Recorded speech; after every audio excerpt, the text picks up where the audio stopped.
पाहि पाहि महायोगिन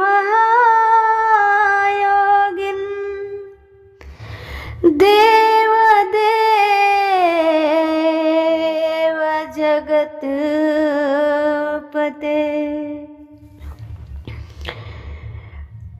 परीक्षित जी कलयुग के रहने के लिए 4 स्थान दिए थे। कलयुग ने विनती किया तो फिर 5वां स्थान भी दिए। ये कलयुग परीक्षित जी से रहने का स्थान मांगा। कलयुग परीक्षित जी से रहने का स्थान मांगा। परीक्षित जी के राज में प्रवेश नहीं कर सकता था, तो ये जब प्रवेश किया तो राजा बनकर प्रवेश नहीं किया, दीन बनकर प्रवेश किया। क्योंकि राजा बनकर प्रवेश करता तो परीक्षित जी इसे प्रवेश नहीं होने देते, इसे वही मार देते। लेकिन राजा बनकर गया तो परीक्षित जी ने मारने का प्रयत्न किया तो ये दौड़कर भाग आया और फिर दीनहीन बनकर गया। शूद्र है ना, शूद्र है तो राजाओं का कुछ नियम होता है कि जो शरण में आ जाए शरणार्थी को लगा लेना हृदय से, ये हम सबका धर्म है। इसलिए परीक्षित ये स्थान दे दिए। ये परीक्षित जी कौन है जिन्हें 7 दिन में मरने का श्राप लगा? परीक्षित जी कौन है, किनके पुत्र हैं?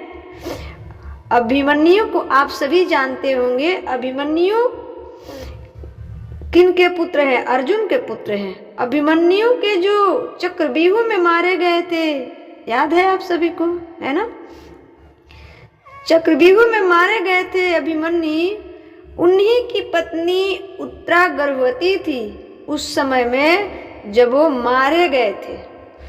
तो अभिमन्यु की पत्नी उत्तरा के गर्भ से थी, बच्चा पैदा नहीं हुआ, जिसको बचाने उत्तरा के गर्भ में नष्ट करने के लिए अस्थामा ने ब्रह्मास्त्र छोड़ दिया। तो अस्थामा कौन? गुरु द्रोणाचार्य के पुत्र। इन्होंने उत्तरा के गर्भ अभिमन्यु के बच्चे को मारने के लिए ब्रह्मास्त्र चला दिया। तब उत्तरा दौड़कर भगवान के शरणों में आई और कहा कि पाहि पाहि महायोगन देव देव जगतपते। हे नाथ, मेरी रक्षा करो। बच्चे ने तो अभी जन्म नहीं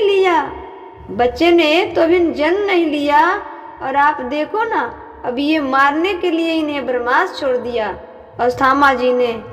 भगवान ने उस समय उत्तरा की रक्षा की और भगवान उत्तरा के गर्भ में गए, और ये वही बालक है परीक्षित जिनके लिए भगवान माँ के उदर में गए थे। भगवान कभी माँ के गर्भ में नहीं जाते, भगवान प्रकट होते हैं। हमारे और आपके जन्म के जैसा भगवान का जन्म नहीं होता। वैसे तो ऑलरेडी भगवान सभी के गर्भ में है, पर वो योनियों से जन्म नहीं लेते। ठीक, तो वही परीक्षित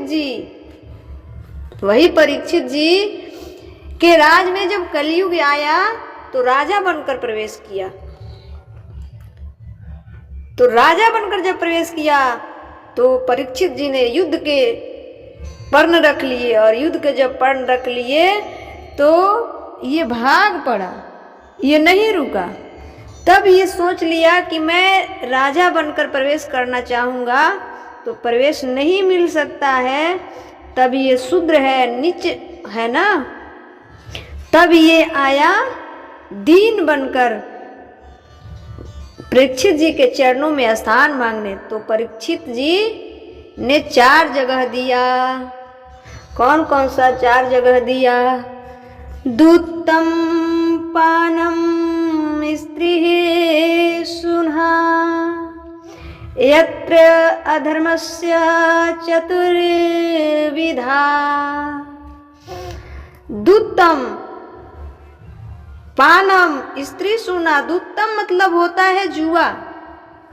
जहां जुआ खेलोगे वहां कलयुग महाराज होंगे, और जहां कलयुग महाराज होंगे वहां गंदी गंदी आचरण होगी।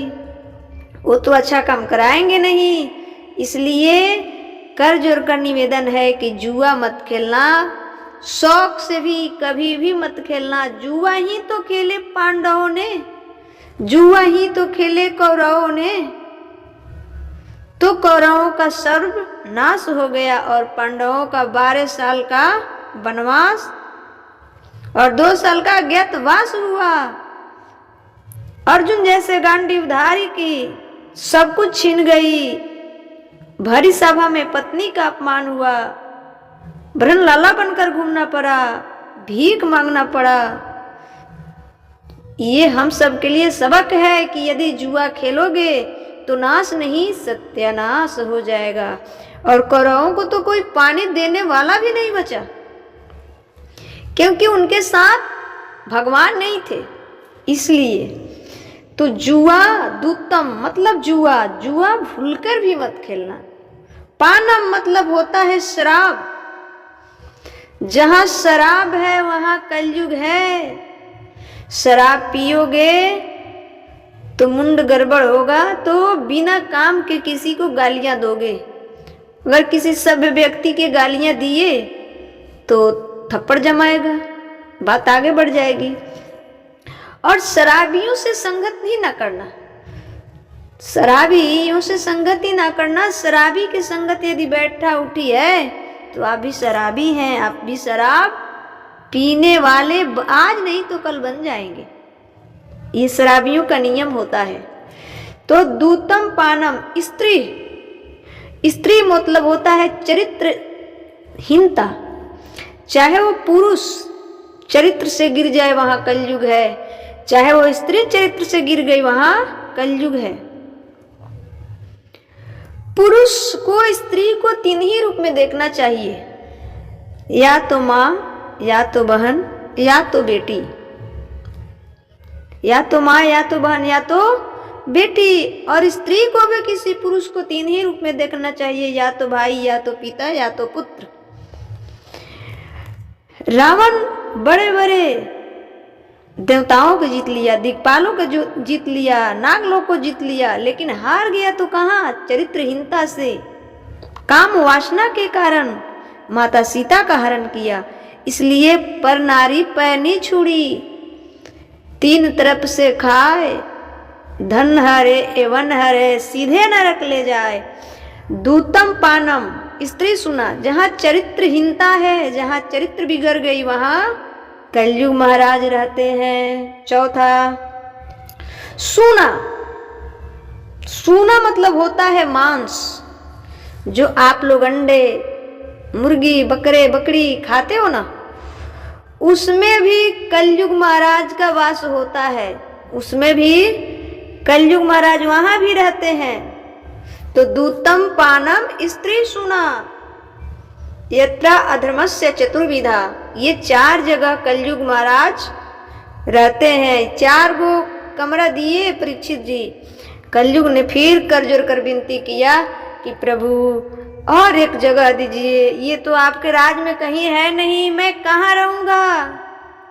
हमें तो लुका के रहना पड़ता है, छिप के रहना पड़ता है, मैं कहाँ रहूं? एक और स्थान दीजिए। तो उन्होंने गोल्ड में दिया, सोना में दिया। वो कौन सा सोना? धन में दिया। वो कौन सा धन? जो चोरी का, बेईमानी का धन हो, वहां रहता है कलयुग। दूसरों का धन हड़प कर रखोगे, उसमें कलयुग महाराज का वास होता है। तो यह 4 जगह दिया, दूतम पानम स्त्री सुना। और 5वां इस सब के साथ जो रहता है वो भी उतना ही भागीदारी है जितना दूतम पानम स्त्री सुना वाला लोग है। ठीक, तो ये गोल्ड में भी कलयुग महाराज रहते हैं जो अधर्म के होते हैं। अर्जुन जी जो थे परीक्षित जी के दादा, वो जरासंध से युद्ध करके जारासंध का मुकुट रखे थे, जारासंध का मुकुट रखे थे और उस मुकुट पर लिख कर चिन्हित करके रखे थे, लेकिन बहुत दिन हो जाने के कारण उस पर जो लिखा हुआ था वो मिट गया। और एक दिन क्या हुआ कि परीक्षित जी ने उस मुकुट को निकाला तो बड़ा ही सुंदर मुकुट था, बड़ा ही सुंदर था। परीक्षित जी सोचे कि आज मैं यही मुकुट पहनकर वन में शिकार करने जाऊंगा। तो वो जो मुकुट था जारासंध का, तो जारासंध दूसरे के चोरी करके मुकुट रखा था, वो चोरी का धन था। उसमें कलयुग महाराज बैठे थे। अब परीक्षित जी उस मुकुट को धारण करके वन में चले हैं शिकार करने। जब कलयुग महाराज सर पे बैठ जाएंगे ना, तो कभी आप चाहे आप कितना भी विद्वान क्यों ना हो, भटक ही जाएंगे। जब परीक्षित जैसे वीर धीर आदमी भटक गया तो हम सब क्या है। उस मुकुट में कलयुग महाराज बैठे थे। तो परीक्षित जी जब वन में गए शिकार करने, कुछ दूर गए तो बड़े जोर की प्यास लगी। अब वन में तो कहीं कुछ दिख नहीं रहा था, वन में तो कहीं कुछ दिख नहीं रहा था।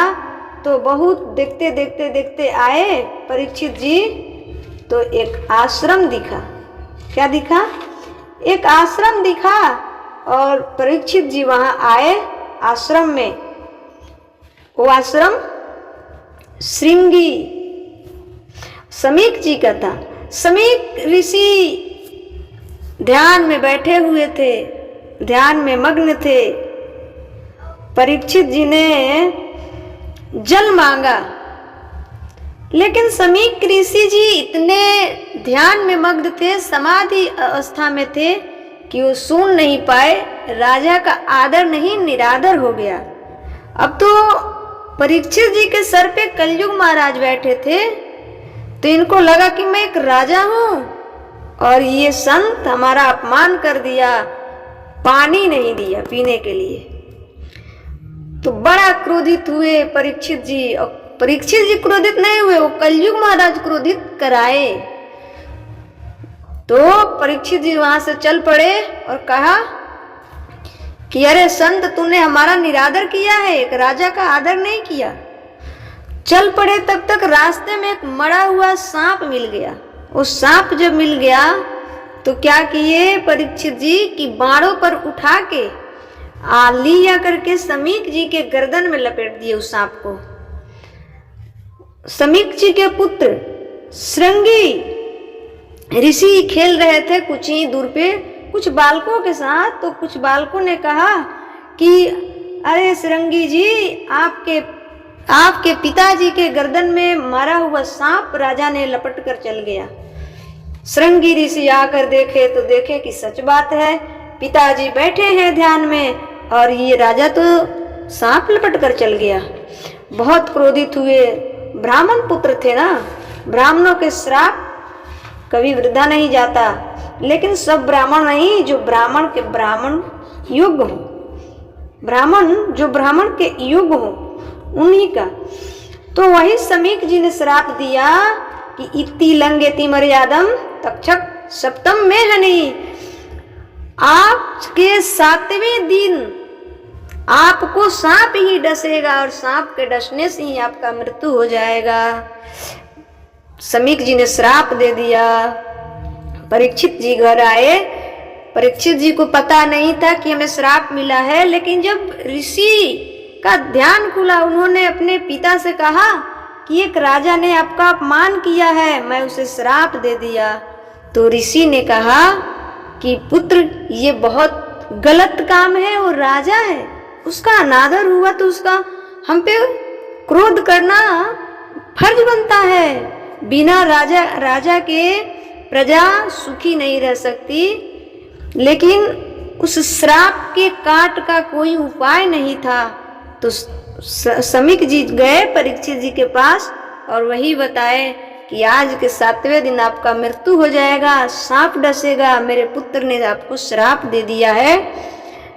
तो वही पूछे परीक्षित जी जिसको 7 दिन में मरना हो उसे क्या करना चाहिए? तो बस भागवत कथा का श्रवण कर लीजिए। परीक्षित जी भागवत कथा सुने